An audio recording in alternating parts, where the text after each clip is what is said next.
அன்புள்ள சகோதரர்களே பாருங்க, இந்த இடத்துல ஞாபகப்படுத்திக் கொள்கிறேன். ஜக்கரியா அலைஹிஸ்ஸலாம் எப்படி துஆ கேட்கிறாரு?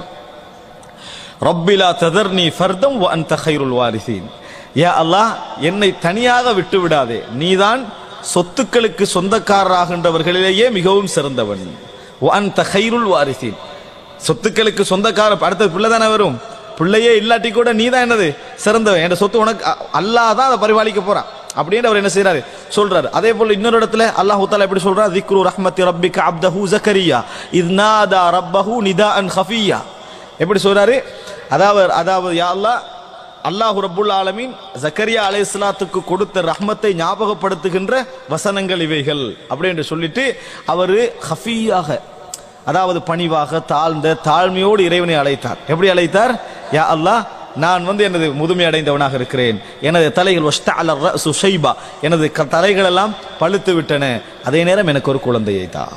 சுப்ஹானல்லாஹ். நம்ம துஆ எப்படி இருக்கும்? அப்படி இருக்காது.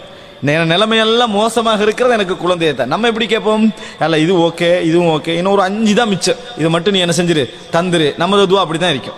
நம்ம இல்லாத நேரத்தில் நம்ம துஆ கேட்க போறது இல்லை, எல்லாம் செஞ்சு அப்படி நெருக்கி வச்சுட்டு 20 லட்சம் ஓகே, இன்னும் 2 லட்சம் தான், அது மட்டும் நீ தந்தா போதும். 20 வேற யாரோ தந்த மாதிரியும், இந்த 2 அல்லாஹ் தான் தார மாதிரி நம்மளுடைய பிரார்த்தனைகளுடைய பழக்க வழக்கங்கள் நம்மகிட்ட வந்திருக்குது.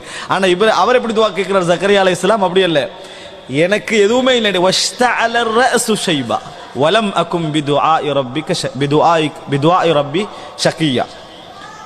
அதாவது பிதுஆஇக ரப்பி ஷகியா, அதாவது யா அல்லாஹ், எனது முடிகள் எல்லாம் பழுத்து விட்டன, இந்த நிலைமை, எந்த நிலைமையில், இது போன்ற எந்த நிலைமையிலும் நான் உன்னில் நம்பிக்கை இழந்தவனாக இல்லை.